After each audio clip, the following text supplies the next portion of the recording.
partir do versículo.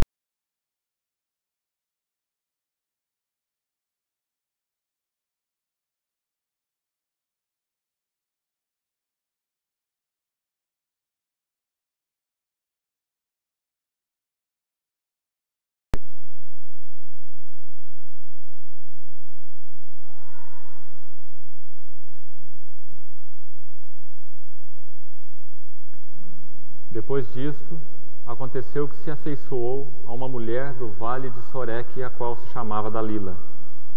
Então os príncipes dos filisteus subiram a ela e lhe disseram: persuade-o e vê em que consiste a sua grande força, e com que poderíamos dominá-lo e amarrá-lo, para assim o subjulgarmos, e te daremos cada um 1.100 ciclos de prata. Disse, pois, Dalila a Sansão: declara-me, peço-te, em que consiste a tua grande força, e com que poderias ser amarrado para te poderem subjugar. Respondeu-lhe Sansão: se me amarrarem com 7 tendões frescos, ainda não secos, então me enfraquecerei e serei como qualquer outro homem. Os príncipes dos filisteus trouxeram a Dalila 7 tendões frescos, que ainda não estavam secos, e com os tendões ela o amarrou. Tinha ela no seu quarto interior homens escondidos.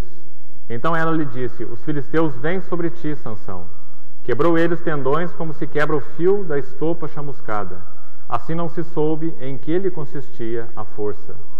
Disse Dalila a Sansão: eis que zombaste de mim e me disseste mentiras. Ora, declara-me agora com que poderia ser amarrado. Ele lhe disse: se me amarrarem bem com cordas novas, com que se não tenha feito obra nenhuma, então me enfraquecerei e serei como qualquer outro homem. Dalila tomou cordas novas e o amarrou e disse-lhe: os filisteus vêm sobre ti, Sansão. Tinha ela no seu quarto interior homens escondidos. Ele as rebentou de seus braços como um fio. Disse Dalila a Sansão: até agora tens zombado de mim e me tens dito mentiras. Declara-me, pois, agora com que poderia ser amarrado? Ele lhe respondeu: se teceres as 7 tranças da minha cabeça com a urdidura da teia, e firmá-las com pino de tear, então me enfraquecerei e serei como qualquer outro homem. Enquanto ele dormia, tomou ela as 7 tranças e as teceu com a urdidura da teia, e as fixou com um pino de tear, e disse-lhe: os filisteus vêm sobre ti, Sansão. Então despertou do sono, arrancou o pino e a urdidura da teia. Então ela lhe disse: como dizes que me amas, se não está comigo o teu coração? Já 3 vezes zombaste de mim, e ainda não me declaraste em que consiste a tua grande força. Importunando ela todos os dias com as suas palavras e molestando-o, apoderou-se da alma dele uma impaciência de matar. Descobriu-lhe todo o seu coração e lhe disse: nunca subiu navalha a minha cabeça, porque sou nazireu de Deus desde o ventre de minha mãe. Se vier a ser rapado, ir-se-á de mim a minha força, e me enfraquecerei, e serei como qualquer outro homem. Vendo, pois, Dalila que ele já lhe descobrira todo o coração, mandou chamar os príncipes dos filisteus, dizendo: subi mais essa vez, porque agora me descobriu ele todo o seu coração. Então os príncipes dos filisteus subiram a ter com ela e trouxeram com eles o dinheiro. Então Dalila fez dormir Sansão nos joelhos dela, e tendo chamado um homem, mandou rapar-lhe as 7 tranças da cabeça. Passou ela a subjugá-lo, e retirou-se dele a sua força. E disse ela: os filisteus vêm sobre ti, Sansão. Tendo ele despertado do seu sono, disse consigo mesmo: sairei ainda esta vez como dantes, e me livrarei. Porém ele não sabia ainda que o Senhor já se tinha retirado dele. Então os filisteus pegaram nele, e lhe vazaram os olhos, e o fizeram descer a Gaza, amarraram-no com 2 cadeias de bronze, e viravam um moinho no cárcere. E o cabelo da sua cabeça, logo após ser rapado, começou a crescer de novo. Então os príncipes dos filisteus se ajuntaram para oferecer grande sacrifício ao seu deus Dagom, e para se alegrarem, e diziam: o nosso Deus nos entregou nas mãos a Sansão, nosso inimigo. Vendo o povo, louvaram ao seu Deus, porque diziam: nosso Deus nos entregou nas mãos o nosso inimigo, e ao que destruía a nossa terra, e ao que multiplicava os nossos mortos. Alegrando-se-lhes o coração, disseram: mandai vir Sansão, para que nos divirta. Trouxeram Sansão do cárcere, o qual os divertia. Quando o fizeram estar em pé entre as colunas, disse Sansão ao moço que o tinha pela mão: deixa-me para que apalpe as colunas em que se sustém a casa, para que me encoste a elas. Ora, a casa estava cheia de homens e mulheres, e também ali estavam todos os príncipes dos filisteus. E sobre o teto havia uns 3.000 homens e mulheres que olhavam enquanto Sansão os divertia. Sansão clamou ao Senhor e disse: Senhor Deus, peço-te que te lembres de mim e dá-me força só esta vez, ó Deus, para que me vingue dos filisteus, ao menos por um dos meus olhos. Abraçou-se, pois, Sansão com as 2 colunas do meio em que se sustinha a casa e fez força sobre elas com a mão direita em uma e com a mão esquerda em outra, e disse: morra eu com os filisteus. E inclinou-se com força, e a casa caiu sobre os príncipes e sobre todo o povo que nela estava. E foram mais os que ele matou na sua morte do que os que ele matara na sua vida. Então seus irmãos desceram, e toda a casa de seu pai tomaram-no, subiram com ele, e o sepultaram entre Zorá e Estaol, no sepulcro de Manoá, seu pai. Julgou ele a Israel 20 anos. Pai, nós te pedimos, pela tua graça,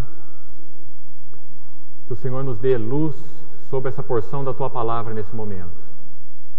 Que o Senhor possa esclarecê-la aos nossos corações e revelar-te a ti mesmo e esses princípios, Senhor, do nosso relacionamento com o Senhor, da nossa vida cristã e do nosso combate espiritual. Que o Senhor possa plantá-los em nosso coração, dando-nos plena convicção dos teus caminhos através desta palavra. Pedimos tua direção, tua provisão, tua unção, tua sabedoria, tua revelação, em nome de Jesus. Amém. Irmãos, nós vamos encerrar hoje, então, o estudo do livro de Juízes. E no domingo nós devemos compartilhar algo sobre o livro de Ruth, conforme eu já tinha dito para os irmãos, já que esses 2 livros, na verdade, eles formam, então, um par. O livro de Juízes contém muitos e muitos princípios a respeito da vida cristã no que concerne ao combate espiritual, à batalha espiritual. E ele é como que um livro extremamente negro, que quando visto pelo enfoque do livro de Ruth, todas aquelas trevas do livro de Juízes realmente se tornam luz, quando vistas a partir do livro de Ruth. Quando nós conjugamos os 2 livros, nós temos uma figura, um quadro bastante interessante. O livro de Juízes, nós temos uma quantidade enorme de campos de batalhas. O livro de Juízes é marcado por campos de batalhas. Batalhas e mais batalhas. Inimigos e mais inimigos. O livro de Ruth, nós não temos nenhum campo de batalha. O livro de Ruth, nós temos uma fazenda e um relacionamento de amor entre Boaz e Ruth. Então, quando nós olhamos o livro de Juízes, nós vemos como que um vale seco, um vale árido. Quando nós olhamos o livro de Ruth, nós vemos como que um lírio naquele deserto. Porque o acontecimento do livro de Ruth, ele aconteceu exatamente durante o período dos juízes. É assim que o livro de Ruth começa. No dia em que os juízes julgavam a terra, houve fome na terra. Então a história do livro de Ruth se descortina. E nós temos visto, de alguma forma, desde o início, que o livro de Ruth ele apresenta o segredo da batalha espiritual em um relacionamento, então, tipificado ali por Boaz e Ruth, que fala de uma maneira tão clara, nós vamos examinar, do relacionamento entre Cristo e a igreja. É tão claro o tipo de Boaz, e é tão claro o tipo de Ruth. Uma moabita, uma estrangeira, uma gentia, que não era do povo de Deus, como nós, a igreja, não éramos. Que fomos chamados, então, para um relacionamento pessoal e particular com Ele. Então, enquanto o livro de Juízes fala sobre batalha espiritual, o livro de Ruth fala sobre união. União com Cristo.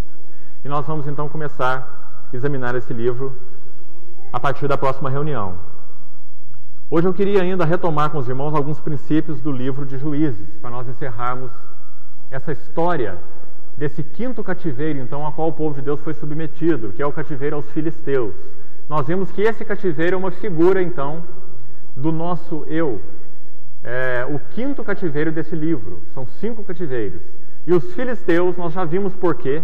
Os filisteus na Bíblia, eles são uma figura do nosso eu. Nós vimos que o que fazia a diferença entre um filisteu e um israelita, um do povo de Deus, eram então aquelas 2 águas pela qual o povo de Deus passou, que não era uma marca dos filisteus. Os filisteus saíram do Egito assim como os israelitas, e foram para Canaã, assim como os israelitas. Saíram do mesmo lugar e foram para o mesmo lugar. Só que os filisteus não passaram por 2 experiências que falam sobre a morte do nosso velho homem e um andar, então, em novidade de vida. O Mar Vermelho, que fala sobre o batismo, e o Rio Jordão, que fala sobre quebrantamento, já que aquela primeira geração morreu no deserto e Deus levanta uma nova geração que reagiu à sua palavra, já do seu povo, uma geração que já estava constituída povo seu, uma geração que já era fruto daquela primeira geração que tinha sido salva pelo sangue do Cordeiro. Então essa segunda geração fala de um povo que já pertencia ao Senhor, que já estava constituído povo de Deus, cujo sangue já tinha sido derramado lá no Egito.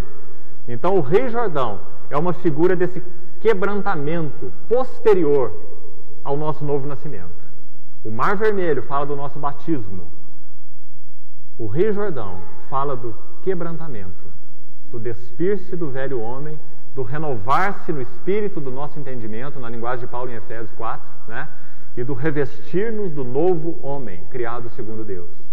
Então, o que fazia diferença entre esses dois povos era exatamente essas duas experiências que falam da morte do eu, tanto o batismo no Mar Vermelho, quanto a travessia do Rio Jordão. Isso é o que diferencia o filisteu do israelita. Então, os filisteus tipificam o nosso cativeiro ao nosso próprio eu. Nós vimos alguns princípios na vida de Sansão, e nós traçamos duas linhas que eu também queria recordar com os irmãos para a gente retomar hoje. Nós vimos que, através da vida de Sansão, Deus como que culmina o que ele queria revelar para o seu povo através dos juízes, já que Sansão foi o 12º juiz, né? São 12 juízes. Se contarmos Débora, que era uma profetisa, mas que também julgou Israel, seriam 13, né? Então Sansão, sendo o último juiz, ele culminou, ele foi o clímax de tudo que Deus queria falar e ensinar através dos juízes. Nós vimos isso, e isso é importante. Então, na pessoa de Sansão, Deus mostra duas coisas muito claras. A primeira coisa, a sua supremacia. Que ele é um Deus absolutamente supremo e que ele governava o cativeiro do seu povo para ensinar ao seu povo uma qualidade de relacionamento com ele, Deus, que o seu povo não tinha. Então, ele é o Deus supremo, é o Deus que tem nas mãos os seus próprios inimigos. Não só o seu povo, mas também os seus inimigos. Então, a grande força de Sansão, obviamente provinda do Senhor, ele era simplesmente um homem comum, né? Toda a sua força era suprida pelo Senhor, porque ela era sobrenatural, né? Absolutamente sobrenatural. Então, na pessoa de Sansão, Deus mostrou quem ele era no sentido da sua supremacia. Nenhum inimigo poderia se opor a ele. Ele era o Deus de Israel, o Deus que socorria Israel, o Deus que buscava uma aliança com Israel, o Deus do qual o inimigo nenhum poderia se opor nesse relacionamento com Israel, desde que Israel então dispusesse seu coração para isso. Mas então, quando nós olhamos o outro lado da vida de Sansão, nós vemos exatamente o coração de Israel. Quando nós olhamos o outro lado da vida de Sansão, nós vemos carne, carne, carne, queda, queda e queda. Nós vemos uma amizade com os filisteus, já destacamos isso, mostrada claramente então na pessoa daquelas 3 mulheres. Né? Ele se afeiçoou primeiramente àquela sua primeira esposa, ele quis tomar aquela esposa dos filisteus. Então Sansão se afeiçoou ao inimigo, né? Coisa que era claramente contra a vontade ordenada de Deus na palavra, que não se tomassem mulheres dos gentios, mas dentre o próprio povo. Então Sansão de alguma maneira estava afeiçoado ao inimigo, irmãos. E essa é uma lição, através da vida de Sansão, que Deus usou como um tipo para o povo de Israel. Então são essas duas linhas. O poder de Deus, a supremacia de Deus, a capacidade de Deus de relacionar e de ter o seu povo consigo de uma tal forma que inimigo nenhum poderia arrastá-los da sua mão. Isso ficou claro na vida de Sansão. Por outro lado, a carnalidade de Sansão deixa muito claro o coração de Israel como povo para com seu Deus. Os irmãos percebam uma coisa interessante. Quando nós chegamos nesse último juiz, Sansão, se os irmãos já repararam, é um detalhe bastante interessante. Nenhum outro juiz, o povo desejou no seu coração entregá-lo aos seus inimigos. Muito pelo contrário, eles viam na pessoa daquele juiz um libertador. Eles estavam debaixo de cativeiro e tudo que eles queriam era libertação. Eles estavam clamando ao Senhor por um libertador. Quando o libertador aparecia, eles não iam entregar o libertador para o inimigo. Meus irmãos já repararam que eles fizeram isso com Sansão? Nós já lemos aqui no capítulo 15, né? Capítulo 15, versículo de 9 a 13. Capítulo 15 de Juízes. Os filhos de Judá, eles simplesmente foram atrás de Sansão, depois que Sansão estava escondido nessa rocha de Etã, nós já compartilhamos isso, né? Naquela caverna, depois que ele colocou fogo com aquelas raposas, os irmãos se lembram? Aquelas 300 raposas, né, que ele tomou e colocou fogo nas searas dos filisteus. E depois ele se escondeu nessa rocha de Etã. E o que os homens de Judá fizeram? Eles foram lá procurar Sansão e capturar Sansão para entregar para os inimigos. Parece que de alguma forma Sansão estava fazendo mal para eles. Irmãos, é muito interessante essa lição. Deixa claro para nós que o povo já não estava interessado mais num libertador. Eles queriam de alguma maneira dar um fim no Sansão. Falando, Sansão, você está louco? Você vai pôr fogo na seara dos filisteus? Os filisteus são nossos inimigos, nós temos que dar um jeito de viver bem com eles. Você coloca fogo na seara deles, eles vêm nos perseguir, agora nós vamos entregar você para eles. E Sansão só saiu daquela rocha debaixo daquela negociação, né? Dentro daquela rocha. Ele disse, olha, vocês não vão me matar? Eles falaram, não, nós não vamos te matar, nós vamos só te amarrar e te entregar para eles. Então Sansão concordou, saiu daquela caverna, amarraram o Sansão, toma, o Sansão que vocês querem está aí. Entregaram o seu libertador. Isso mostra o quanto eles estavam afins com os filisteus. Não é uma lição impressionante? Principalmente porque os filisteus são uma figura clara, como já vimos, do nosso próprio eu, que é então o nosso inimigo mais afim. Ele é o nosso inimigo mais íntimo. É aquele inimigo que dorme conosco e que acorda conosco. É aquele inimigo que nos bajula o tempo todo e que propõe infinitas alianças conosco de diversas formas. Não é? Em princípio, a aliança que ele propõe conosco, ela é discernida numa simples frase. A aliança que o filisteu, o nosso eu, propõe conosco diariamente é uma aliança de amizade para preservação. Os irmãos vejam que eles entregaram Sansão para que eles mesmos fossem preservados. Vamos entregar Sansão, porque senão os filisteus vão nos destruir. Espiritualmente falando, irmãos, as alianças que nós fazemos com o nosso próprio eu são alianças de preservação. Para que eu vou negar a mim mesmo? Para que eu vou me submeter a isso? Por que afinal de contas eu não posso experimentar isso? Afinal de contas, o que tem a ver? Ninguém falou para mim que eu não posso. O que tem de mais? O que tem de errado? Não é? Então nós fazemos negociação com o nosso próprio eu. Nós temos mentiras racionais. Né? Nós racionalizamos o pecado. É o que nós fazemos. E todas as vezes que nós racionalizamos o pecado para tentar tornar o pecado justificável para nós, nós estamos então preservando o filisteu, preservando o nosso eu. Né? E os irmãos vejam que quando eles entregaram Sansão aos filisteus, eles estavam entregando o libertador de Deus. Eles estavam entregando a pessoa na qual o poder de Deus para a libertação estava sendo manifestado. Não é? Então eles estavam em aliança com os filisteus. E esse é o quadro mais triste dessa época, porque em nenhuma época isso aconteceu depois que Deus levantava o libertador. Todos os libertadores tiveram a companhia do povo para a peleja, não é? Com poucas exceções. Eles sempre tiveram a companhia do povo nas pelejas. Sansão foi um homem solitário. Veja como essa lição é importante. Sansão foi um pelejador solitário. O povo não queria saber de libertação. O povo queria viver em paz com os filisteus. Né? Então, no final da era dos juízes, o povo estava literalmente acostumado ao cativeiro. E eles não tinham nenhum interesse em libertação. Exatamente por isso não foram livrados. Sansão morreu e o cativeiro aos filisteus continuou. Até a época de Samuel. E nós citamos para os irmãos 3 homens na reunião passada. Né? Sansão, Samuel e João Batista. 3 nazireus, filhos de 3 mães estéreis. Sansão e Samuel viveram juntos. Eles viveram exatamente na mesma época. Tanto Sansão quanto Samuel. Depois da morte de Eli, Samuel ainda era um jovem, exatamente na época em que viveu Sansão. Samuel e Sansão viveram juntos. Sansão morreu, Samuel continuou. 2 nazireus. Um morreu porque perdeu a sua consagração. E o outro pelejou pelo povo de Deus, como profeta, como sacerdote, de certa forma até mesmo como juiz, Samuel.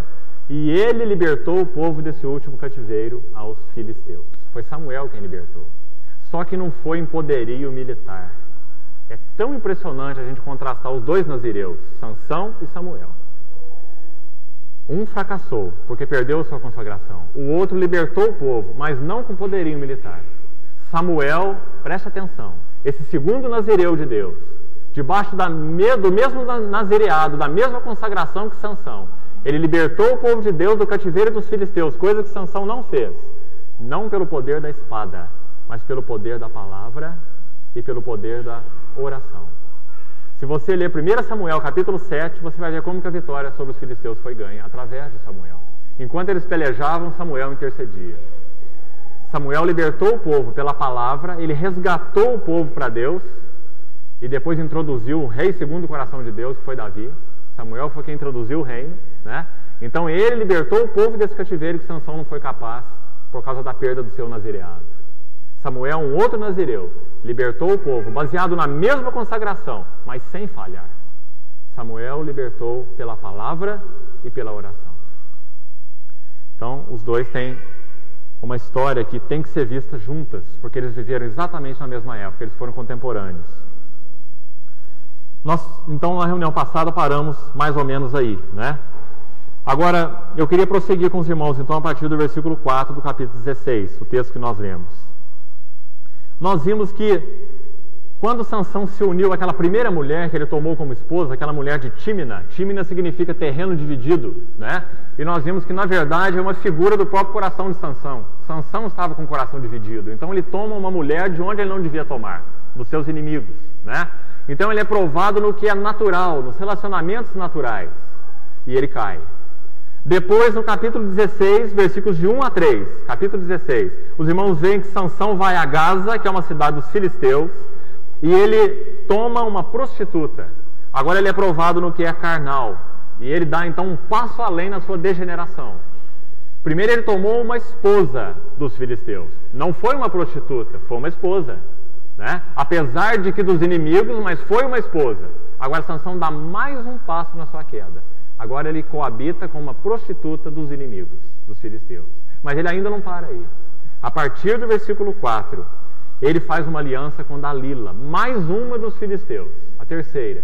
E através de Dalila, irmãos, o que existe de importante aqui para nós vermos como princípio espiritual, eu creio que é o seguinte: não é a pessoa de Dalila, é o que estava por trás de Dalila.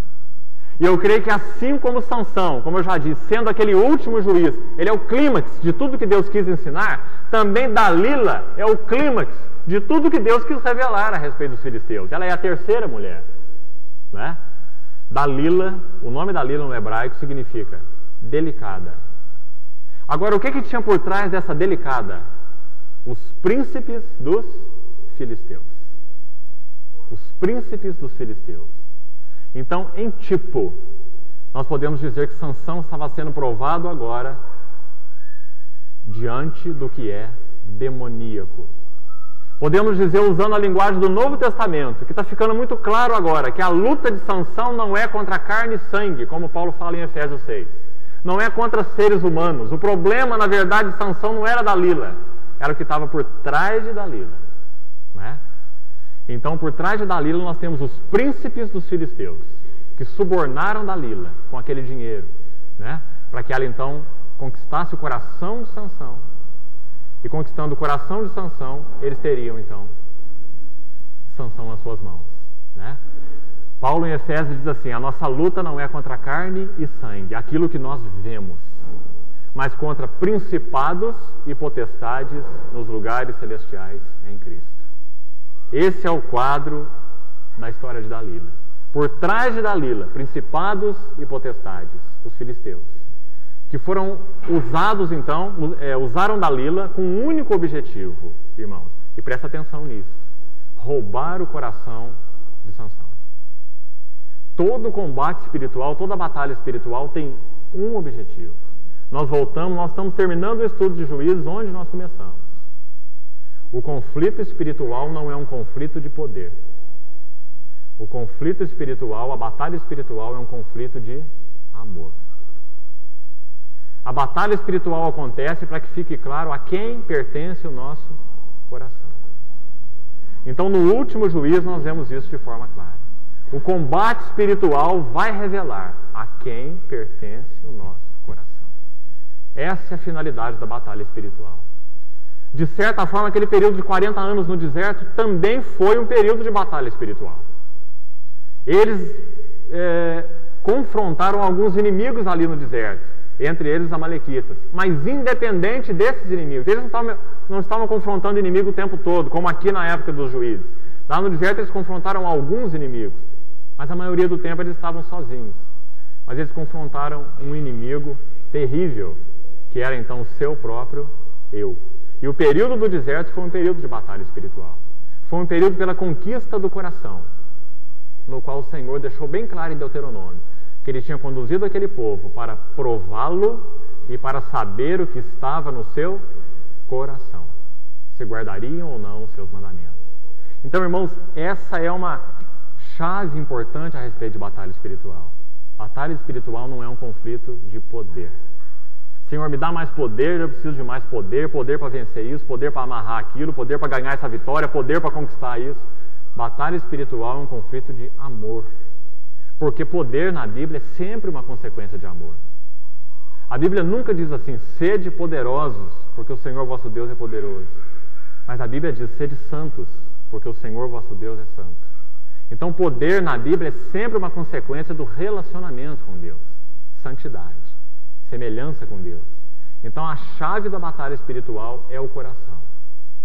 É um conflito de amor. E isso é tão claro na vida de Sansão. Queria ler uns versículos com vocês. Presta atenção. Versículo 15. Olha o que Dalila fala depois que Sansão, segundo a linguagem dela, não é? Ele zomba dela, falando mentiras a respeito do verdadeiro segredo da sua força, né? Olha o que ela fala no versículo 15. Então ela lhe disse: como dizes que me amas, se não está comigo o teu coração? Né? Então aí está o cerne da batalha espiritual. Já 3 vezes zombaste de mim. Olha ainda o versículo 17. Descobriu-lhe, falando de Sansão, né? Descobriu para Dalila todo o seu coração. Versículo 18, ela repete isso para o príncipe dos filisteus. Ele já me descobriu todo o seu coração. Olha quantas vezes aparece essa palavra, né? Então o conflito espiritual é um conflito de amor e não um conflito de poder. Agora, irmãos, um outro princípio nesse texto, um outro princípio espiritual importante que eu gostaria de colocar para os irmãos. O foco da batalha espiritual é a nossa vida de união com Cristo. Por isso o livro de Ruth. Se batalha espiritual é um conflito de amor, então tudo o que todos os inimigos espirituais, não apenas o eu, como é o caso dos filisteus, mas a carne, o mundo, né? O próprio Satanás, através de principados e potestades, tudo que eles irão fazer é para roubar do nosso coração a união, a vida de união. Tudo que eles irão fazer é para pelejar contra a vida de união. Satanás, na verdade, ele não precisa levar você à derrota. Ele quer extrair o seu coração de Cristo. Eu já contei uma ilustração aqui e vou repetir para os irmãos. E ela é verdadeira.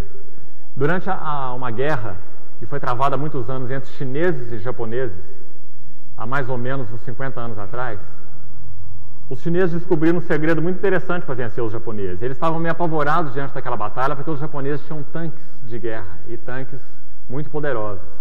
Então, eles estavam perdendo aquela batalha de uma forma avassaladora. Então, eles descobriram um segredo. Quando os tanques japoneses se aproximavam, eles disparavam as suas armas sem parar. E, de repente, todos paravam de atirar. E fazia aquela calmaria no campo de batalha. Então, eles aguardavam. Aqueles japoneses que estavam dentro do tanque, achando estranha aquela trégua e a coisa daquela maneira, eles abriam aquela escotilha e colocavam a cabeça para fora do tanque. Quando eles colocavam a cabeça para fora, bastava um tiro dos chineses. E eles venceram aquela batalha porque os japoneses puseram a cabeça para fora. Irmãos, na nossa vida cristã, exatamente a mesma coisa acontece. Basta que nós ponhamos a cabeça para fora, nós somos derrotados. Porque nós perdemos a qualidade da vida cristã, que é relacionamento com Cristo. A vida cristã não é nem mesmo um conjunto de princípios que eu tenho que sair a praticar. A vida cristã é um relacionamento com uma pessoa. Princípios sempre serão consequências de relacionamento. Se eu pratico princípios sem relacionamento, eu sou hipócrita. Porque relacionamento é a chave para a vida de santidade, e não os princípios. Nós corremos o risco até mesmo de centralizarmos e de idolatrarmos os princípios de Deus. E começarmos até mesmo cobrar de outros a prática dos princípios de Deus. Mas nós mesmos já perdemos a qualidade de relacionamento com o Senhor há muito tempo. A vida cristã não pode ser definida como um conjunto de princípios. Ela tem que ser definida como um relacionamento com uma pessoa viva, aquele que nos salvou. Não foram princípios que morreram na cruz por nós, foi uma pessoa. Não foram princípios que nos trouxeram das trevas para a luz, foi uma pessoa. E não são princípios que se relacionam conosco hoje, é uma pessoa. Então, o cerne da batalha espiritual é roubar o nosso coração do relacionamento. Irmãos, e foi isso que foi acontecendo com Sansão. É tão clara nessa figura. Ele foi se afeiçoando ao inimigo, na pessoa daquelas 3 mulheres, e culminando com Dalila. E na medida que ele foi se afeiçoando ao inimigo, seu coração foi se distanciando do Senhor, né? Depois então ficou muito fácil. Agora, a respeito dessa vida de união, eu queria ler alguns textos, irmãos, que são verdadeiramente, para mim, impressionantes. Colossenses capítulo 2, existe um versículo, exatamente esse, Colossenses capítulo 3, ele dá como que uma chave dentro dessa questão que nós estamos compartilhando agora, que o cerne da batalha espiritual é vida de união, é relacionamento com Deus, e não com os princípios de Deus em primeira instância, né? Colossenses capítulo 3, versículo 3. Esse versículo é importantíssimo, principalmente no contexto aqui da história de Sansão. Presta atenção. Porque morrestes. E agora Paulo usa uma frase aqui para definir a nossa vida cristã. Ele diz assim: a vossa vida está oculta, escondida, secreta, oculta com Cristo em Deus. O que é a vida cristã? Vida cristã é uma vida com Cristo em Deus, dentro, né? Como aquele homem dentro daquele canhão. A nossa blindagem, né, externa é consequência de nós estarmos dentro. Se nós pusermos a cabeça para fora, a blindagem já perdeu o valor, né? Nossa vida está oculta com Cristo em Deus. Agora, irmãos, existe uma figura, né, do povo de Israel no Velho Testamento tão impressionante a respeito dessa questão de abrir os segredos dessa vida de união e deixar então a nossa vida exposta. Eu queria ler com os irmãos um texto. Isaías, capítulo 39. Isaías 39.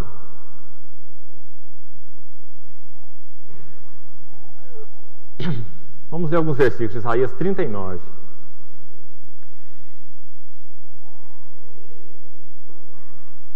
É um texto impressionante, irmãos, a respeito claro, aqui na figura, não é? No Velho Testamento, a respeito da seriedade no que concerne a manutenção da vida cristã, de nós mantermos essa vida oculta com Cristo em Deus. O que significa manter a vida oculta com Cristo em Deus? Significa duas coisas. Significa que a nossa vida de raízes em Cristo, aos Colossenses, um pouco antes desse texto, capítulo 3, versículo 3, foi o versículo que a gente leu. Capítulo 2, versículos 6 e 7, lá em Colossenses, diz assim: assim como recebestes a Cristo Jesus o Senhor, assim andai nele, arraigados ou radicados, lancem raízes, radicados, edificados e confirmados na fé. Andai nele radicados. E depois no capítulo 3 ele diz: vida oculta com Cristo em Deus. A mesma coisa em duas palavras, em duas expressões. Aqui no Velho Testamento, irmãos, nesse capítulo 39 de Isaías, é um capítulo muito importante esses primeiros versículos, nesse sentido. Sabe por quê? É um capítulo que dá a causa do povo de Deus ter ido para o cativeiro da Babilônia. Quando nós olhamos o livro de Juízes, nós estamos vendo o povo cativo dos filisteus e nós estamos vendo que Sansão abre, presta atenção, ele abre o segredo da sua consagração. Ele, espiritualmente falando, né, ele abre o segredo do seu coração para com Deus diante do inimigo. Ele deixa de guardar a vida secreta. Usando então essa linguagem de Paulo aos Colossenses, ele deixa de manter raízes. Ele deixa de estar radicado na sua consagração. Ele deixa de estar escondido em Cristo, em Deus. Ele abre todo o seu coração. Nós vemos 3 vezes lá, né? Ele descobriu todo o seu coração. Quando nós vemos o capítulo 39 de Isaías, nós vemos uma figura impressionante. É o único versículo em todos os profetas que mostram qual foi a causa real do cativeiro de Israel à Babilônia. Nós sabemos que eles foram cativos por causa da idolatria, por causa da infidelidade. Agora esse texto dá uma particularidade muito interessante. Versículo 39, capítulo 39 de Isaías. Presta atenção em alguns versículos. Nesse tempo, Merodach-Baladã, filho de Baladã, rei da Babilônia, né? Babilônia que então é o povo para o qual Israel foi cativo, né? Enviou cartas e um presente a Ezequias. Os irmãos conhecem a história de Ezequias. Ezequias estava doente com uma doença mortal, ele chamou Isaías, pediu a Isaías que intercedesse por ele, né? E ele recebeu a misericórdia do Senhor. O Senhor prolongou a sua vida durante algum tempo, curou daquela enfermidade, né? E foi algo assim tão alarmante. Ezequias passou por uma experiência interior, e aqui que está a chave da questão. Ele passou por uma experiência interior no seu relacionamento com Deus tão chocante, tão impressionante. Agora, as consequências dela foram tão terríveis, irmãos, porque ele abriu, de certa forma, os segredos dessa realidade que ele deveria guardar entre ele e Deus para esses povos estrangeiros. Isso gerou, então, consequências de cativeiro para o povo de Israel. Veja o que o texto diz. Ele enviou cartas e um presente a Ezequias, esse rei dos babilônios, né? Porque soube que estivera doente e já tinha convalescido. Ezequias se agradou deles. Presta atenção. Babilônia era um império naquela época, não é? Então eles ficaram sabendo que Ezequias estava doente, tinha melhorado, né? Mandaram presentes para ele. Diz o versículo 2: Ezequias se agradou deles e lhes mostrou a casa do seu tesouro, a prata, o ouro, as especiarias, os óleos finos, todo o seu arsenal e tudo quanto se achava nos seus tesouros. Ezequias abriu os seus tesouros. Presta atenção nessa figura. Nenhuma coisa houve, nem em sua casa, nem em todo o seu domínio, que Ezequias não lhes mostrasse. Então Isaías, o profeta, veio ao rei Ezequias e lhe disse: que foi que aqueles homens disseram e de onde vieram a ti? Respondeu Ezequias: de uma terra longínqua vieram a mim, de Babilônia. Perguntou ele: que viram em tua casa? Respondeu Ezequias: viram tudo quanto há em minha casa. Coisa nenhuma há nos meus tesouros que eu não lhes mostrasse. Então disse Isaías a Ezequias: ouvi a palavra do Senhor dos Exércitos. Eis que virão dias em que tudo quanto houver em tua casa, com o que entesouraram teus pais até o dia de hoje, será levado para a Babilônia. Não ficará coisa alguma, disse o Senhor. Dos teus próprios filhos que tu gerares, tomarão para que sejam eunucos no palácio do rei da Babilônia. Irmãos, que texto impressionante. Esse texto deixa tão claro que, paralelamente à infidelidade do povo, que foi a causa do cativeiro, Deus deixou uma lição espiritual aqui tão clara para o rei Ezequias, porque não era um homem qualquer, era o rei. Ele mostrou, diz o texto, não apenas os seus tesouros, o tesouro da sua casa, mas todo o seu arsenal, tudo que estava debaixo do seu domínio. Ele abriu todo o reino para o inimigo. Espiritualmente falando, isso significa exatamente o que nós estamos vendo lá em Juízes, que Sansão fez com Dalila. E o que Paulo disse lá em Colossenses: vossa vida está oculta com Cristo em Deus. O que o Senhor mesmo diz em João 15: permanecei em mim e eu permanecerei em vós. Habitai em mim.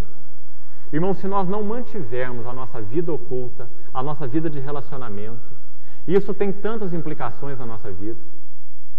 Se nós descobrirmos, irmãos, interessante que quantas e quantas pessoas, o apóstolo Paulo, ele teve uma visão de Deus, uma visão do mistério de Cristo, tal como nenhum homem foi semelhante a Paulo nesse sentido.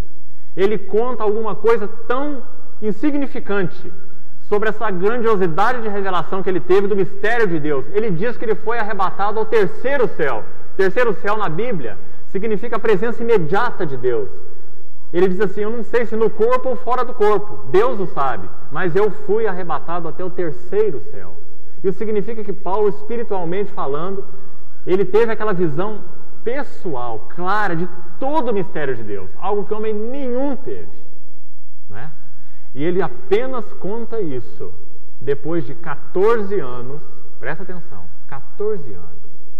Irmãos, eu creio que nenhum de nós, se não fôssemos trabalhados por Deus como Paulo, teríamos condição. Nós não temos condição de guardar um segredo nem uma hora. Que dirá uma experiência dessa, arrebatado ao terceiro céu, literalmente ao paraíso, ver todos os... Ele diz, não é, que ele contemplou aquelas riquezas inesgotáveis, insondáveis, inexprimíveis dos mistérios de Deus. Ele fala isso, 2 Coríntios, capítulo 12. Ele viu coisas inefáveis, não é? Que ele não sabia nem como explicar, ele não tinha nem jeito, tanto que ele nem explicou e nem queria explicar, não é? Ele conta isso 14 anos depois disso ter acontecido. Uma única vez ele fala isso, e para uma igreja carnal, que estava questionando o próprio apostolado dele. Então ele estava mostrando suas credenciais de apóstolo.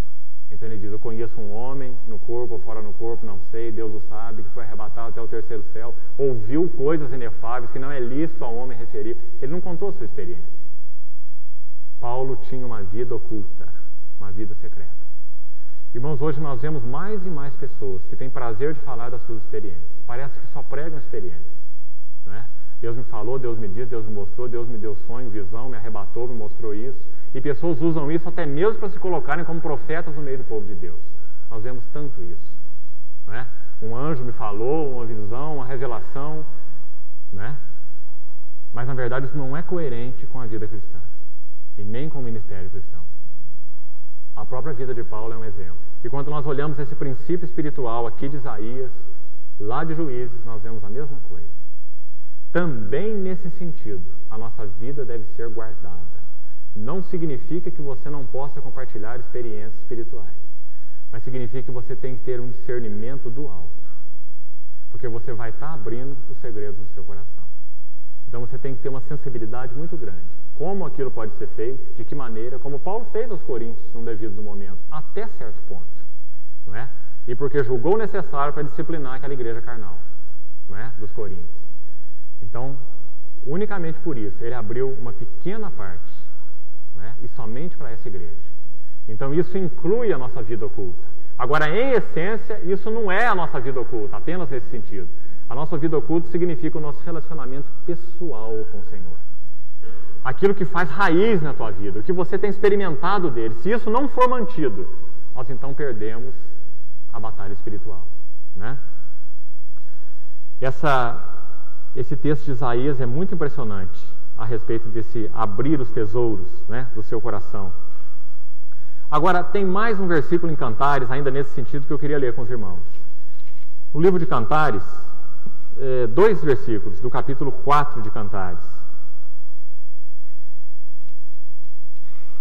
Cantares, capítulo 4.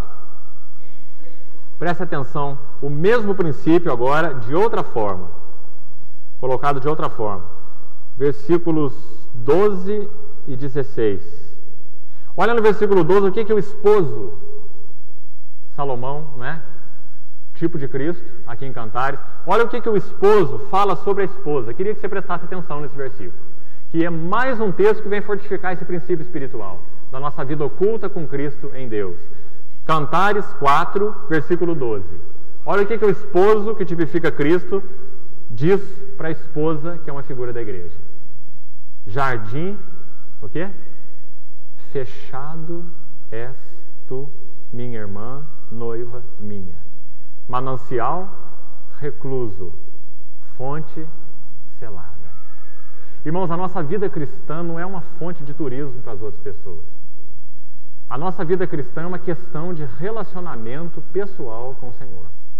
Nós somos, estritamente falando, um manancial recluso. A vida cristã, ela é essencialmente, ela é na sua essência individual. Ela flui para o corporativo, mas ela não começa com o corporativo, né? O corporativo é o que flui do individual. Se não há uma consagração individual, não tem chance de uma consagração corporativa. Se não há um culto individual, não tem chance de um culto corporativo. Se não há santidade individual, não tem condição de haver santidade corporativa. É muito claro, não é? Se não há amor e relacionamento com Deus numa vida pessoal, não há amor no relacionamento comunitário, não é? O corporativo sempre vai fluir do individual. E nesse texto de Cantares 4:12, o Senhor mostra então essa individualidade. Ele está dizendo, olha, você é a minha. E no caso aqui era exatamente um casal, eram duas pessoas, que tipificam o relacionamento de Cristo com os seus, a sua igreja, não é? Você é meu jardim fechado. Um jardim fechado, ninguém entra senão o dono, não é? Ninguém tem acesso senão aquele que tem a chave. E naquelas casas orientais era bem assim. O jardim era literalmente trancado. Só o dono da casa podia abrir o jardim e entrar. Era um jardim para o seu deleite. Ele ia cheirar os aromas daquilo que ele plantou. Ele ia obter os frutos daquilo que ele plantou. Né? A fragrância e o fruto daquele jardim eram para o seu proprietário. Assim, meu irmão, a fragrância da sua vida cristã é, em primeiro lugar, para o seu Senhor. O fruto da sua vida cristã é, em primeiro lugar, para o seu Senhor. Nós somos um jardim fechado. Quando Paulo foi lançado na prisão, 3 anos, ele deixou de exercer um ministério de influência sobre outros, no sentido de ministério apostólico, é claro. Ele, no máximo, escrevia cartas, não é? Ele deixou de exercer uma influência, mas essa não é a essência da vida cristã. Ele continuou sendo lá na prisão, aquele manancial recluso, aquela fonte selada, aquele homem no qual Deus tinha tanto prazer. Paulo na prisão, não é? Prazer do coração de Deus. Os irmãos se lembram, mais um texto no mesmo sentido, quando aquela mulher quebrou aquele vaso de perfume na cabeça do Senhor. Muitos se indignaram. O que é isso? A gente podia fazer obra de caridade com esse dinheiro. Quanto pobre podia ser ajudado, não é? Com o dinheiro do vaso dessa mulher e com o nardo, que também era um perfume precioso. O vaso e o perfume eram preciosos. Que desperdício! O Senhor falou, deixai-a, ela praticou boa ação para comigo. E onde o Evangelho for pregado, será contado o que ela fez para a memória sua. Irmãos, todas as vezes que o Evangelho é pregado, não é dito que a mulher quebrou o vaso na cabeça de Jesus, é? Será que toda vez que o Billy Graham evangeliza as multidões, ele conta que a mulher quebrou o vaso na cabeça de Jesus? Claro que não. Não é? E nem nós. O que o Senhor quis dizer não é literal. O que ele quis dizer é que o espírito do Evangelho é esse. O que o Senhor quis dizer é que não há Evangelho verdadeiro se nós não vemos que o vaso é quebrado sobre a cabeça do Senhor. O objetivo do Evangelho, quando ele é pregado, é levar as almas a um relacionamento pessoal de se derramar para o Senhor. Não é de criar discípulos de quem prega. Não é de atrair ouvintes a si mesmo.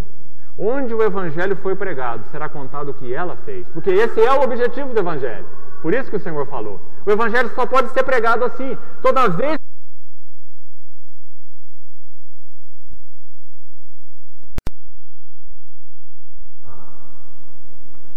nós compartilhamos um pouco a respeito de Gideão e terminamos. E nós vimos, fazendo um resumo rápido, que Deus então levantou Gideão para livrar o seu povo daquele 4º cativeiro que eles tinham sido submetidos por um período de 7 anos aos midianitas. Nós vimos que os midianitas são então na Bíblia uma figura de tudo aquilo que tira o nosso deleite de Cristo. E nós vimos, em resumo, que Deus utilizou então Gideão e 300 homens para que a glória da peleja repousasse absolutamente sobre o Senhor e não sobre o exército de Israel. Então ele foi reduzindo aquele exército de 32 mil homens de Israel a apenas 300 homens. E com esses 300 homens, o povo de Israel pelejou com 135 mil homens dos midianitas. E o Senhor então livrou, para que toda a glória, como ele disse a Gideão, fosse dada a ele e repousasse sobre ele. E no final do compartilhamento nós vimos que Deus, ele usou de uma forma bastante interessante Gideão e aqueles 3 grupos de 100 homens, ele dividiu assim, 3 companhias de 100 homens que cercaram o arraial dos midianitas e traziam nas mãos cântaros vazios, uma tocha e uma trombeta. E nós vimos como essas coisas são tipológicas, de uma maneira tão linda. E mostramos então, especialmente relacionado a esse cativeiro dos midianitas, especialmente relacionado então a essa questão do nosso cativeiro a tudo que tire o nosso deleite de Cristo. Nós vimos que o processo de Deus para livrá-los foi então através daqueles cântaros vazios que foram quebrados. Isso fala da nossa vida debaixo do trabalho da cruz. Isso fala de quebrantamento. Quando eles quebraram aqueles cântaros, aquela luz pôde aparecer, da tocha que eles traziam na mão. E na outra mão, na mão direita, eles traziam uma trombeta, e na esquerda uma tocha. E a sequência na hora da batalha era exatamente essa. O cântaro era quebrado, em primeiro lugar. Depois, a tocha iluminava e a trombeta era tocada. E nós vimos então que, na nossa batalha espiritual, o trabalho da cruz, o quebrantamento, é a chave para a nossa vitória. Por quê? O quebrantamento, ele reflete de nós a glória de Deus, tipificada por aquela tocha. Nós vimos o texto em 2 Coríntios, que diz que nós temos um tesouro, que é o próprio Deus que resplandeceu nos nossos corações. Temos este tesouro em vasos de barro, para que a excelência do poder seja de Deus e não de nós. Então, quando aquele cântaro era quebrado, aquela luz da tocha brilhava e aquela trombeta era tocada. A trombeta, na palavra de Deus, fala de testemunho, né?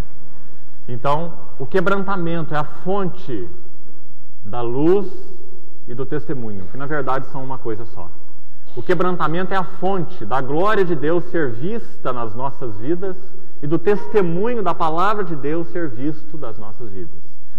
Nós terminamos então essa sessão a respeito de Gideão, compartilhando alguma coisa dentro desses princípios. Agora, a partir do capítulo 13 do livro de Juízes, nós vamos pular do capítulo 6, né? Nós vimos capítulos 6, 7 e 8, 3 capítulos a respeito de Gideão. E hoje nós vamos ao capítulo 13. E nós vamos compartilhar um pouco sobre o último juiz de Israel. A história de Sansão vai até o capítulo 16. E é então o maior relato a respeito de todos os juízes. São 4 capítulos, de 13 até 16.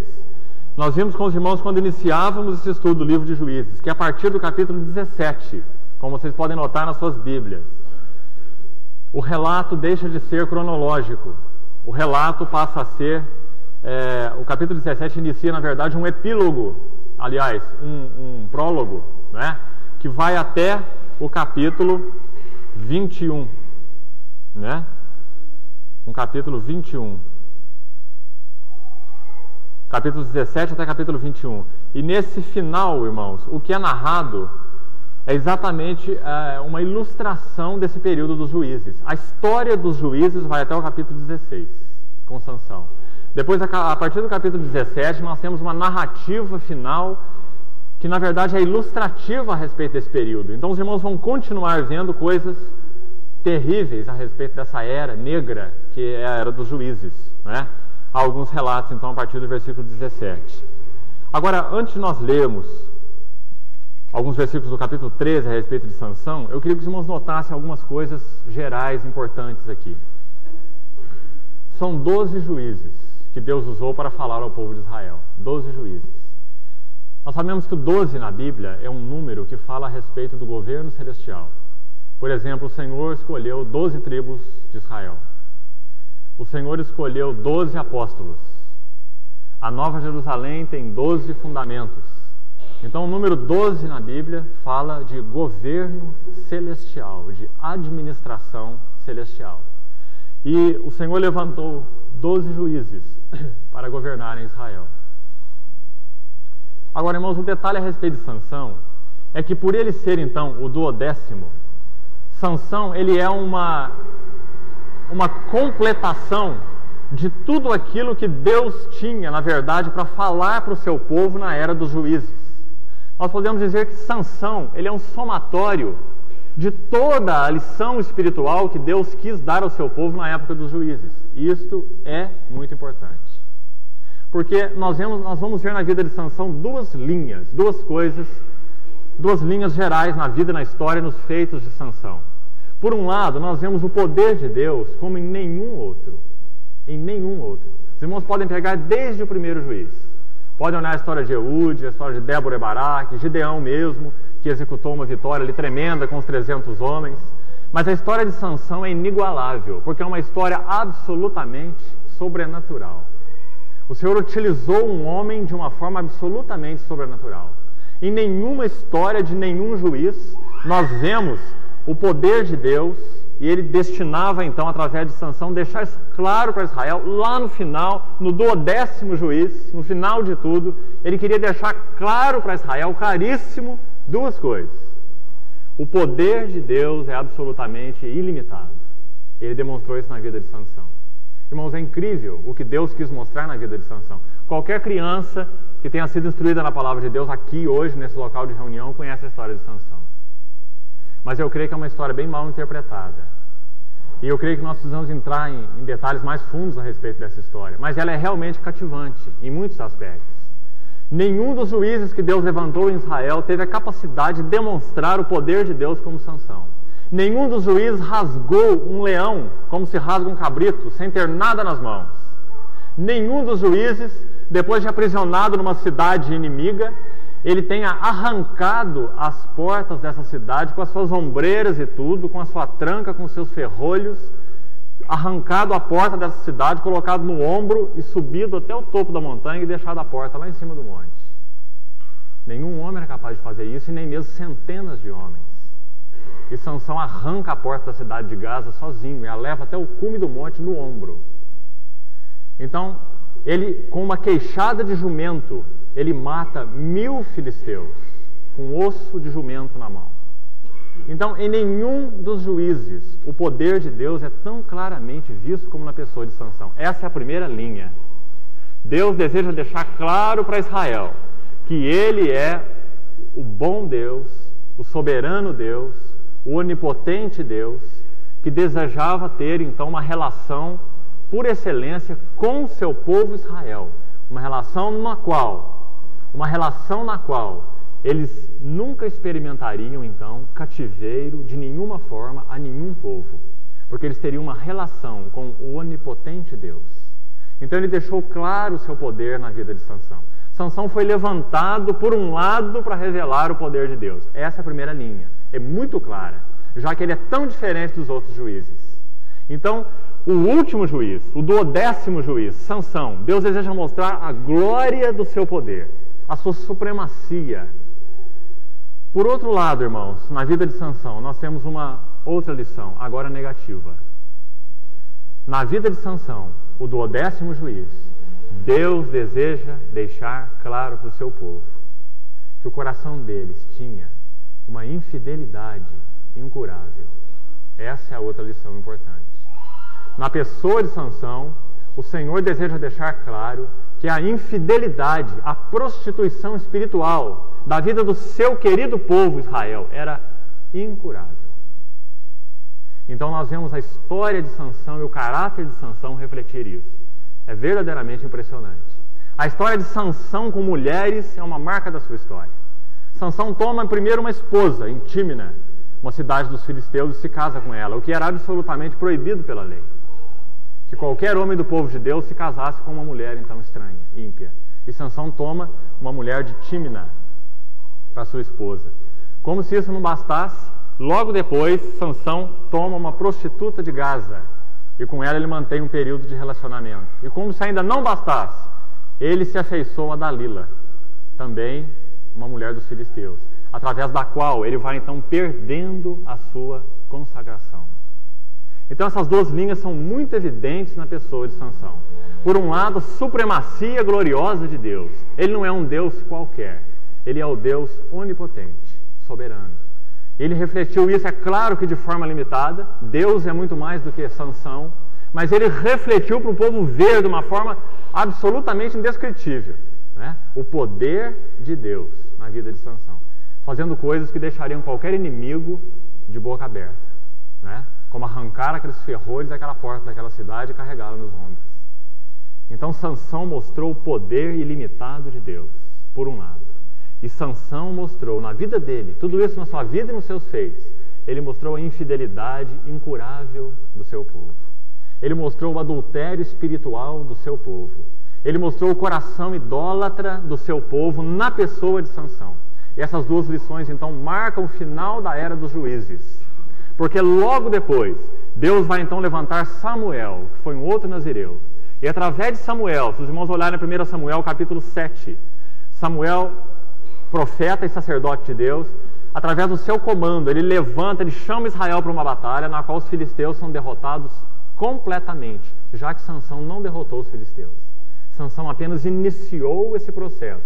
Morreu junto com mais de 3.000 filisteus, quando ele derrubou aquele templo de Dagon, não é? Depois de ter os seus olhos vazados, seu cabeleira crescendo de novo, não é? Ele é colocado naquele templo para que os inimigos zombem dele. Ele então derruba aquele templo com mais de 3.000 homens e morre com eles.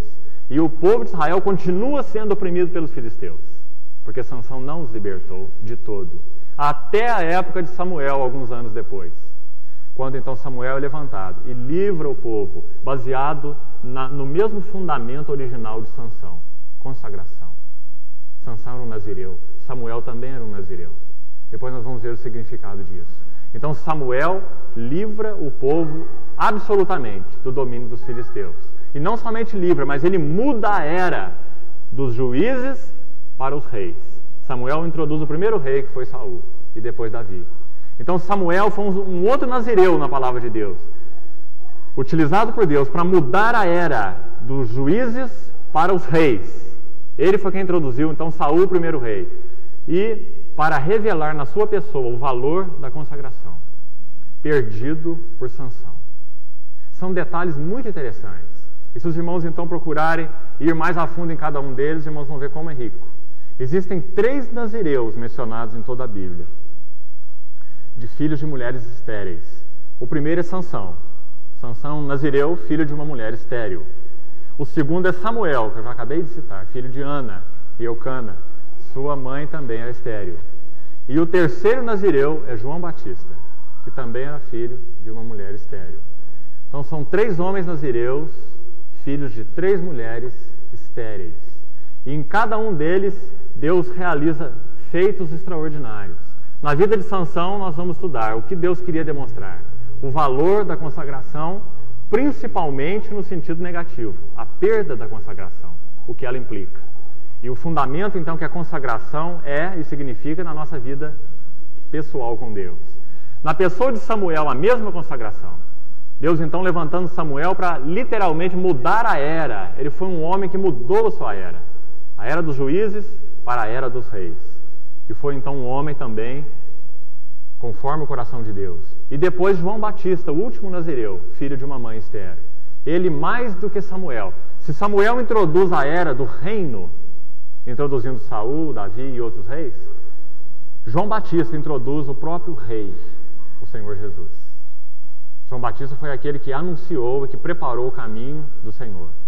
Então é muito interessante os irmãos verem a relação entre Sansão, Samuel e João Batista.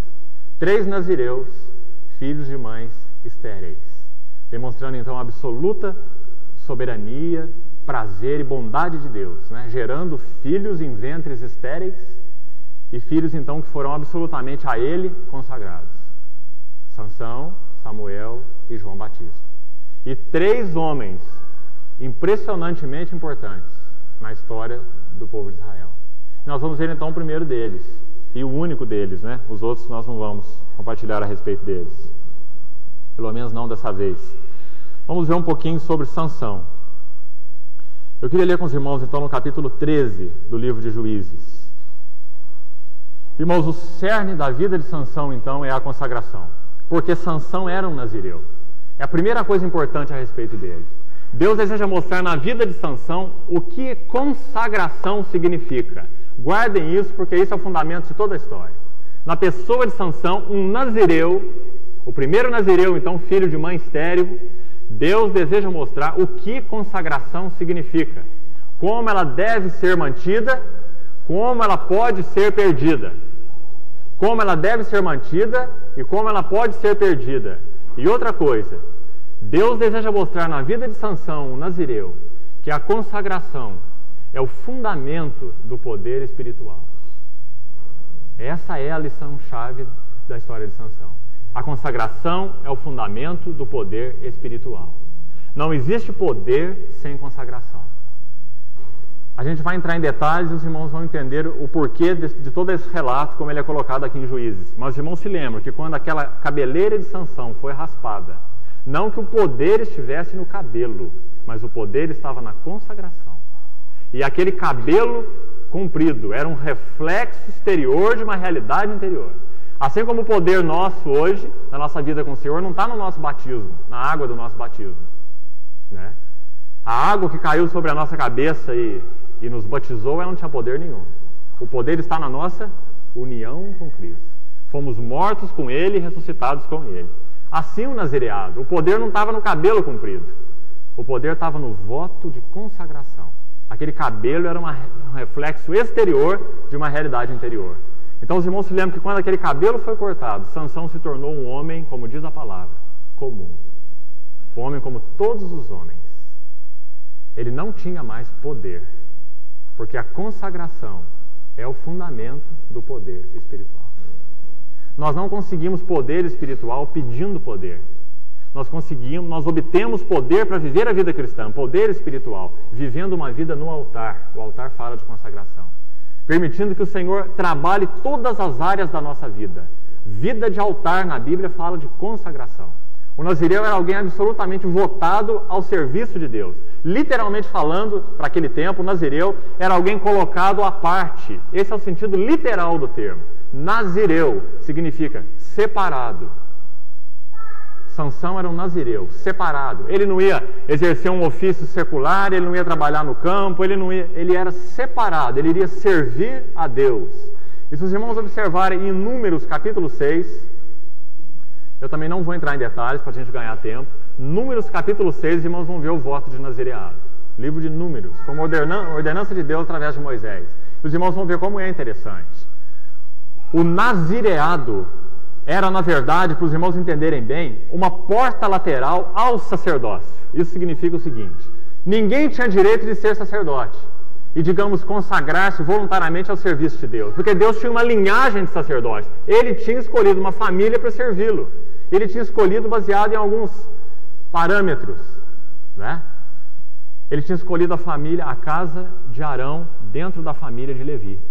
A casa de Arão era a família sacerdotal. Ninguém tinha direito de falar: eu quero trabalhar no templo, eu quero oferecer aqueles animais em sacrifícios, eu não quero trabalhar aqui fora, eu quero ser um homem lá do altar, um sacerdote, eu quero entrar no santo lugar, eu quero colaborar. Ninguém podia ter esse direito. Esse era um direito exclusivo da família de Arão, uma linhagem de sacerdotes.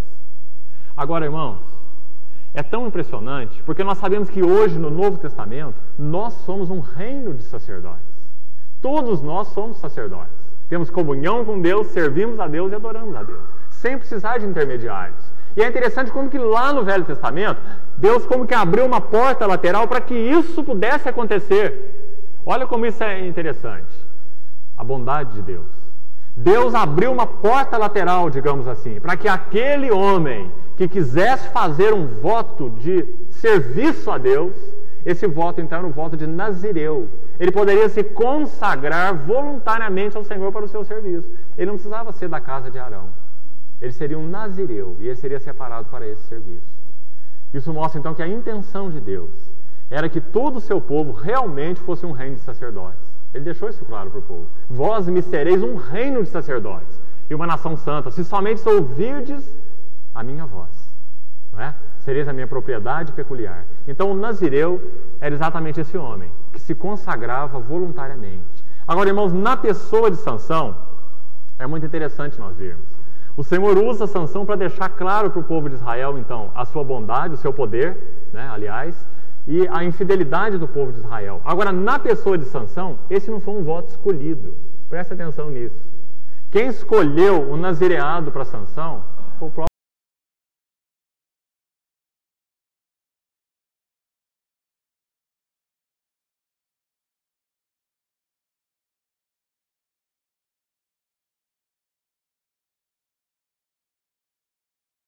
nazireu de Deus consagrado ao Senhor desde o seu ventre, desde o seu nascimento.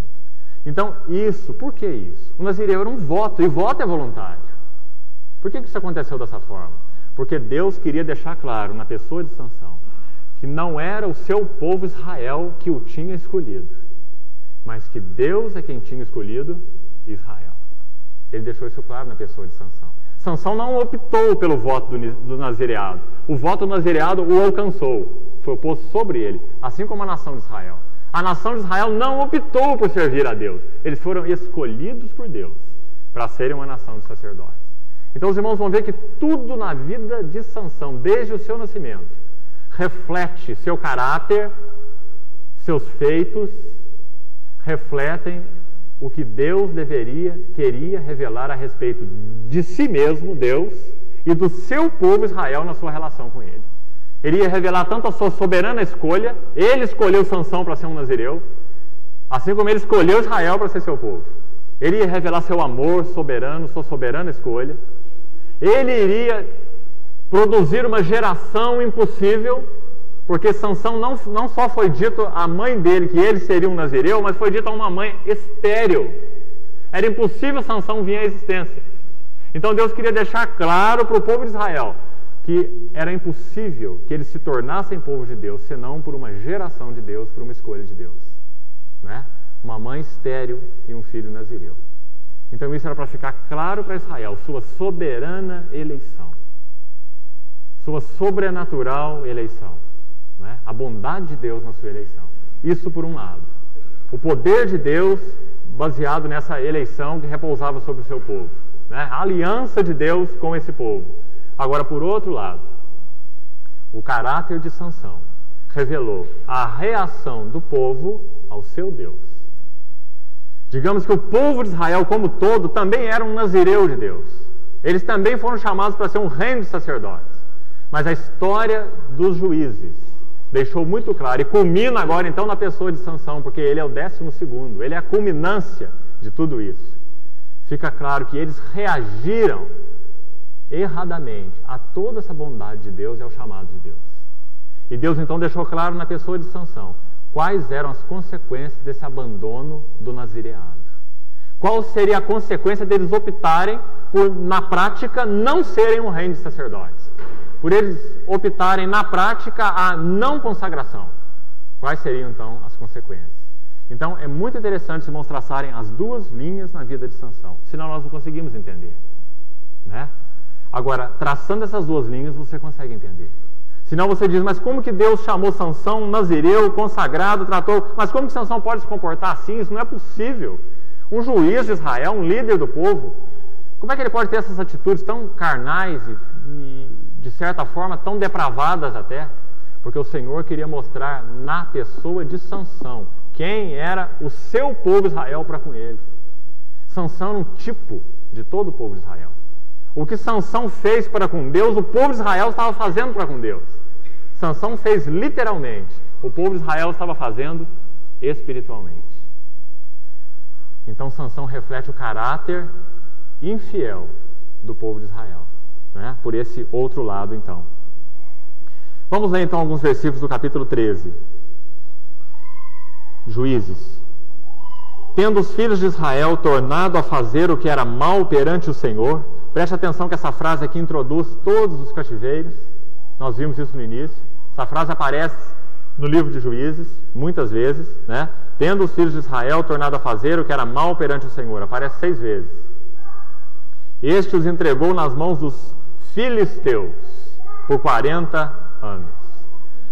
Vamos ler um pouquinho, alguns versículos, e vamos fazendo umas pausas aqui. Dentro desse versículo 1, queria que os irmãos destacassem o seguinte: o cativeiro agora é aos filisteus. Lembra que na história dos juízes são quantos cativeiros? São 5. O primeiro cativeiro é a Mesopotâmia. É um tipo na Bíblia do nosso cativeiro ao mundo. O segundo cativeiro é a Moabe. É um tipo na Bíblia, Moabe é um tipo da carne. Nosso cativeiro à carne. O terceiro cativeiro é a Jabim, aquele rei de Canaã. É um tipo do nosso cativeiro. Canaã significa partes baixas. Tipo do nosso cativeiro, as cobiças e paixões. Digamos, as partes mais baixas da carne. Depois nós vimos o quarto cativeiro na reunião passada, um cativeiro aos midianitas. Midianitas falam de tudo aquilo que nos tira o deleite de Cristo. Era o único cativeiro que não colocava Israel debaixo de uma opressão contínua. Eram inimigos que eram saqueadores. Eles iam e vinham, iam e vinham, iam e vinham por 7 anos, apenas roubando tudo que Israel tinha. Israel podia viver livremente, plantar, quando iam colher, eles saqueavam e roubavam tudo. Não é? Eram saqueadores. Então fala do nosso cativeiro, um cativeiro tão discreto, um cativeiro tão sutil, a tudo aquilo que tira o nosso deleite de Cristo, que não nos dá uma sensação de cativeiro, né? Porque é tão sutil, mas arranca-nos o deleite de Cristo, como os midianitas roubavam a Israel. E agora nós chegamos no último cativeiro, do qual eles foram livrados por Sansão, um outro inimigo diferente. Agora são os filisteus. E nós temos alguma coisa aqui para falar a respeito dos filisteus que eu creio ser muito importante para a gente entender esse pano de fundo da história de Sansão. Segundo os historiadores, os filisteus vieram da foz do Nilo no Egito, o delta do Nilo. Agora é muito interessante, eles estão aqui na Palestina. Aliás, essa palavra no original hebraico, Palestina, é a mesma raiz do nome filisteus. Então digamos que Palestina significa a terra dos filisteus, porque eles habitavam nela muito antes do povo de Israel. O povo de Israel só veio habitar nela depois que saiu do cativeiro ao Egito. Passaram o Mar Vermelho, passaram o Rio Jordão e habitaram em Canaã. Entraram com Josué, não foi assim? Muito antes deles, os filisteus já habitavam essa terra. Agora, irmãos, o que há de impressionante aí? É que os filisteus saíram de onde para habitar em Canaã? Saíram de onde? Do Egito. Do mesmo lugar onde o povo de Israel saiu. É por isso que os filisteus na Bíblia significam o eu, nós vamos ver por quê. Os filisteus são um tipo do nosso ego, do nosso eu, um cativeiro ao eu, que é o último cativeiro que nós vamos compartilhar então. E os filisteus também tipificam a falsificação espiritual. Tudo aquilo que tem uma imitação de Cristo, mas não tem a realidade de Cristo. Seja na nossa vida, seja no nosso reunir, né, na vida individual ou na vida comunitária. Tudo aquilo que é uma falsificação espiritual. Parece com Cristo, parece de Deus. O quanto nós temos disso hoje na igreja, não é? Os filisteus são então uma figura da falsificação espiritual. Por quê? Porque eles saíram do Egito da mesma maneira que o povo de Israel.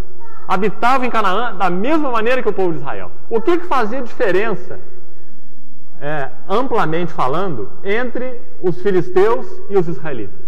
Os irmãos sabem? O que fazia diferença? É que os filisteus saíram do Egito e foram para Canaã, como os israelitas, mas eles não passaram por 2 imersões. A primeira imersão foi onde? No Mar Vermelho. O mar se abriu para que os israelitas passassem, mas nunca se abriu para os filisteus. E a segunda água que eles passaram antes de entrar em Canaã, qual foi? O Rio Jordão. O Jordão também se abriu para os israelitas, mas nunca se abriu para os filisteus. Digamos que essas 2 águas, elas fazem a diferença entre um filisteu e um israelita, e fazem a diferença entre um cristão e um não cristão hoje. O Mar Vermelho fala do batismo, é uma figura muito clara na Bíblia de batismo. Eles foram libertados do Egito pelo sangue do Cordeiro, que foi passado na porta, que é uma figura de Cristo, não é? Aquela morte objetiva, aquela morte realizada na cruz. E na experiência dos israelitas, aquele sangue derramado no Egito corresponde às águas do Mar Vermelho. Então, quando eles passaram pelo Mar Vermelho, eles foram batizados, diz a palavra, com respeito a Moisés, que era o líder do povo, não é? Então, o Mar Vermelho é uma figura do batismo. Nós também já fomos batizados em Cristo. Agora, irmãos, essa história do Mar Vermelho, espiritualmente falando hoje, na nossa história, fala do livramento sobrenatural de Deus. Quem que poderia te livrar do Egito? Quem que poderia te livrar do teu cativeiro de aflição? Egito, no hebraico, significa aflição. Quem que poderia te livrar da tua aflição? Quem que te poderia conduzir a Deus, senão Ele mesmo? Quem que poderia abrir o mar para você? Não é? Então, o Mar Vermelho fala da nossa identificação com Cristo na sua morte. Mortos com Cristo, ressuscitados com Cristo. Romanos capítulo 6. Nós fomos sepultados com Ele na sua morte. E como Ele ressuscitou dos mortos, nós andamos em novidade de vida. Isso é o nosso batismo. É o que o Mar Vermelho tipifica. Essa é a primeira água. Agora tem uma outra água, e ela é complementar. Nós podemos dizer que, espiritualmente falando, o Rio Jordão, ele é um complemento do Mar Vermelho. Espiritualmente falando, porque o sentido é o mesmo. É ainda morte e ressurreição, só que agora, dentro da história cristã, da vida cristã. Presta atenção. Quando eles saíram e passaram pela primeira água, o Mar Vermelho, eles foram para o deserto caminhar 40 anos com o povo de Deus. E depois eles passaram a água do Jordão. O sentido espiritual do Jordão é o mesmo do Mar Vermelho, só que o batismo, ele acontece uma vez por todas. Ele marca a nossa regeneração. Aquele dia quando a palavra de Deus iluminou o nosso homem interior, nós fomos regenerados da morte para a vida. Nossa consciência ganhou paz e comunhão com Deus. Nós nascemos de novo. Esse é o Mar Vermelho. O Rio Jordão fala que a nossa experiência do Mar Vermelho ela tem que ser prolongada na nossa história cristã. E que nós nunca vamos herdar a Cristo, tipificado por Canaã, se nós não vivermos, experimentarmos subjetivamente a realidade espiritual da morte e ressurreição. O que significa isso? Que se o nosso coração não estiver submetido, passo a passo, dia a dia, ao trabalhar da cruz, a palavra de Deus viva e eficaz, uma espada de 2 gumes, morte e ressurreição, levando à morte tudo que é do velho homem em nós, e formando em nós Cristo, o novo homem. Se nós não estivermos debaixo do processo contínuo de morte e ressurreição, nós nunca herdaremos Canaã, nós nunca seremos semelhantes a Cristo. Nós nunca seremos semelhantes a Cristo. Então o Rio Jordão, para explicar o sentido espiritual, ele fala de quebrantamento. É o mesmo princípio do Mar Vermelho. O Mar Vermelho fala de batismo, identificação com Cristo. Todos nós, pelo menos a maioria aqui, já fomos batizados, conhecemos o Senhor, já nascemos de novo. O Mar Vermelho é uma história passada na nossa vida, né? Mas o Rio Jordão fala de um princípio espiritual, para que nós conheçamos a Cristo, desfrutemos as riquezas insondáveis de Cristo, tipificadas por Canaã. O Jordão tem que ser uma realidade diária. E o Jordão fala de morte e ressurreição. Os irmãos se lembram que o Jordão foi onde Jesus foi batizado. O Jordão, ele é um tipo na Bíblia de morte e ressurreição. O Jordão, então, fala do trabalho da cruz nas nossas vidas cristãs, de nós que já passamos pelo Mar Vermelho. O Jordão fala de quebrantamento. O Jordão fala que importa que ele cresça e que eu diminua. O Jordão fala do trabalho da cruz. Irmãos, voltando à analogia que nós estamos usando, a comparação, isso faz a diferença entre um filisteu e um israelita. Espiritualmente falando, isso faz diferença até entre cristão e cristão. Nós podemos conhecer na nossa história apenas a experiência do Mar Vermelho. Eu conheci o Senhor Jesus numa história passada, Ele me chamou, Ele me perdoou, eu tive tanta alegria nele, minha consciência passou a ter paz, eu tive comunhão com Deus como meu Pai.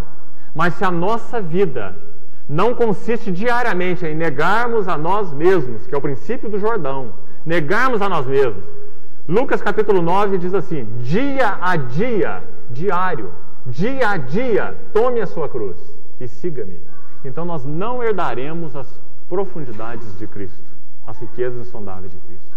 Nós podemos ser cristão de apenas uma água e não de 2 águas. O Jordão fala então de quebrantamento. Irmãos, isso faz a diferença entre um do povo de Deus e um filisteu. Os filisteus estavam lá em Canaã, mas nem sabiam o que era o Mar Vermelho e nem sabiam o que era o Rio Jordão. Na sua história eles não tinham essas 2 águas. Então os filisteus tipificam a falsificação espiritual. E os filisteus tipificam o eu não quebrado. Porque quando nós passamos pelo batismo, o que está acontecendo conosco? Quando nós nos convertemos e nascemos de novo, o que nós ouvimos do Senhor foi o seguinte: olha, você não pode. Olha, você não é. Olha, você nunca poderia chegar a mim. Você não pode se salvar. Você não pode ter paz. Você não pode ter comunhão comigo. Você tem que ser anulado. Eu fiz toda a obra. A obra do Calvário, o valor do sangue de Cristo foi revelado a nós, né? Então, tanto o Mar Vermelho quanto o Rio Jordão mostra que eu nada sou, seja no sentido da regeneração, o Mar Vermelho, seja no sentido da semelhança com Cristo, o Rio Jordão. Ele me chamou do Egito, da terra da aflição. Ele está trabalhando a cruz sobre mim, para que eu seja semelhante a Cristo. Essa é a tipologia do Mar Vermelho e do Rio Jordão. Então, todas as duas falam da morte do eu. Os filisteus, irmãos, estavam lá em Canaã, mas eles passaram intactos. Eles não conheciam nada sobre a morte do eu. Agora, os irmãos se lembram que no deserto, entre uma água e outra, entre o Mar Vermelho e o Rio Jordão, uma geração inteira morreu. Você se lembra? Entre uma água e outra, uma geração inteira morreu no deserto. Você se lembra do que aquela geração fala? Fala da nossa resistência ao trabalho da cruz. O Senhor falava, se revelava, e eles murmuravam, incitavam a Deus e murmuravam, e levantavam deuses e adoravam, e aquela geração pereceu no deserto. Deus então levanta uma nova geração. A essa nova geração, Moisés refala a sua palavra. O refalar do Senhor, o rema do Senhor. Moisés refala em Deuteronômio. Deuteronômio é um refalar de Deus. Ele fala as mesmas palavras da lei de Êxodo, ele refala em Deuteronômio, mas agora para um novo grupo de pessoas, para uma nova geração. E essa nova geração, então, entra em Canaã e herda as riquezas insondáveis, a terra que mana leite e mel. Os irmãos entendem o que está acontecendo? No deserto, então, figuradamente falando, nós temos morte e ressurreição. Velha geração, a nova geração. Então, quando Deus levantou uma nova geração pela sua palavra, Ele fez aquela geração passar o Rio Jordão, que era exatamente a história, o tipo literal do que Ele tinha feito naquele povo. O que Ele tinha feito naquele povo? Para aquela geração, naquele estágio, é claro, Ele tinha despido aquela geração, então, de si mesmo e levado aquela geração, então, a confiar no Senhor. Os irmãos se lembram que enquanto Josué liderou aquela geração, conduziu aquela geração à terra teve paz, eles destruíram seus inimigos, eles destruíram Jericó, que era uma cidade fortificada ali de Canaã, não é? E Deus foi dando vitória sobre vitória a Josué e a todo o seu povo. Agora, quando Josué morreu e aquela geração morreu, a era dos juízes começa. A nova geração vai repetir a história do deserto. Degradar-se, degradar-se, degradar-se. Aí Deus levanta juízes, ressurreição de novo, e resgata o seu povo. Depois daquele juiz morre. Degradação, degradação e degradação de novo. Então, na era dos juízes, a história do deserto vai se repetir. O mesmo processo. É importante nós vermos isso porque nós vamos compreendendo os relatos históricos da palavra de Deus. Né? O que Deus desejou nos ensinar espiritualmente com isso tudo? Ou será que o Espírito Santo quer só nos contar a história? Né? Será que é só relato histórico? É claro que não.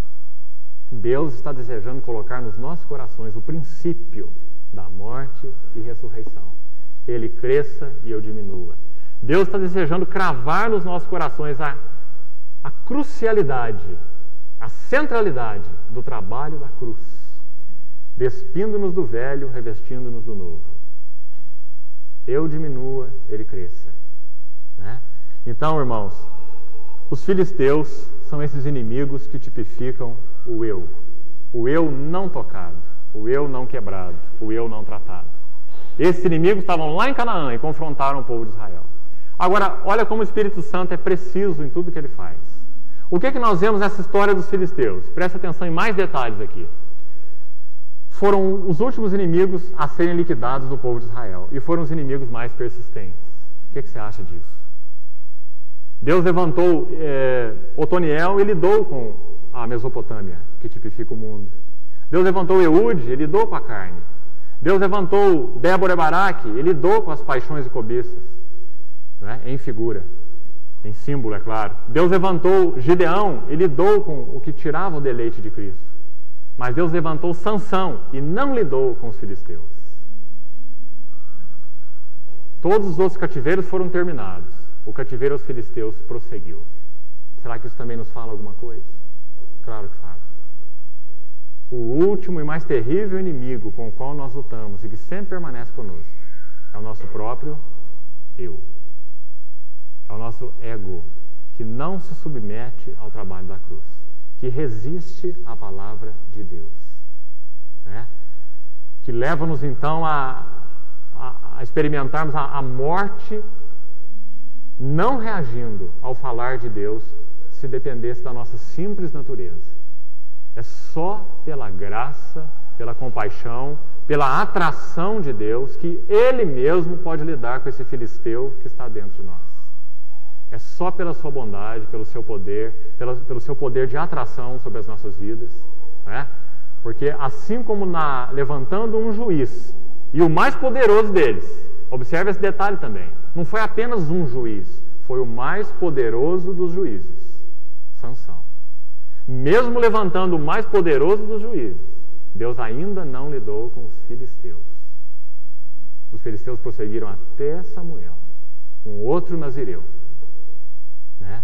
Então, irmãos, nós precisamos de ir de consagração em consagração, de altar em altar, para que os filisteus possam ser exterminados, porque é o mais resistente inimigo. O filisteu acompanha até o nosso crescimento espiritual. Quanto mais você cresce, mais o filisteu em você é aguçado.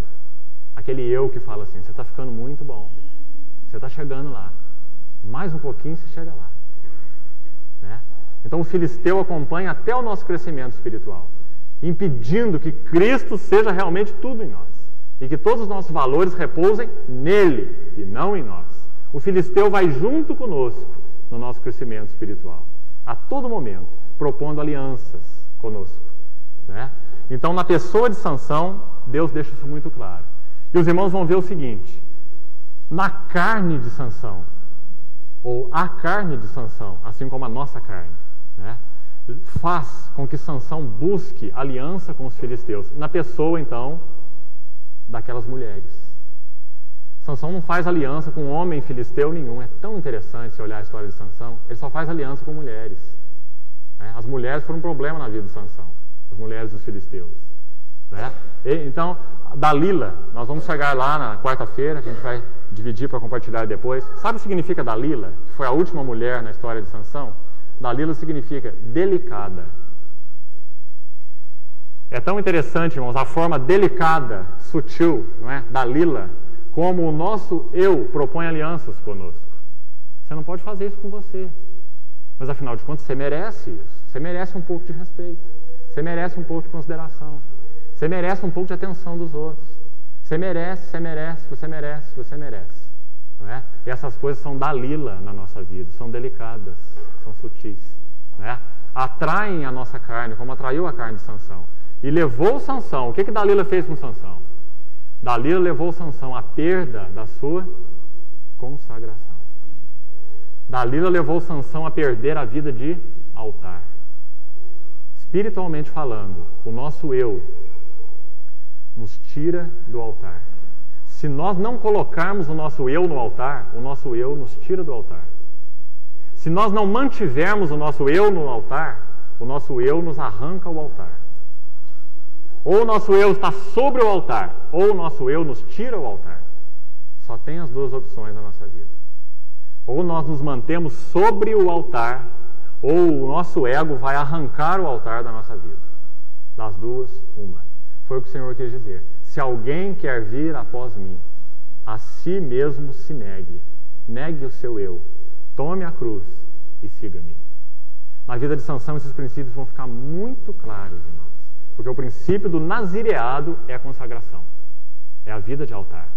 Então, os filisteus são os inimigos aqui, não é? Por 40 anos. Se você olhar capítulo 15, passa a folha da sua Bíblia rapidamente. Capítulo 15, versículo 20. Olha o que está escrito lá. Sansão julgou a Israel nos dias dos filisteus. Quanto tempo? 20 anos. 20 anos. Mas é dito no versículo 1 do capítulo 13, que nós acabamos de ler, que os filisteus oprimiram a Israel por quanto tempo? 40. Não é? Então, nem o juiz mais poderoso livrou Israel do cativeiro aos filisteus. Né?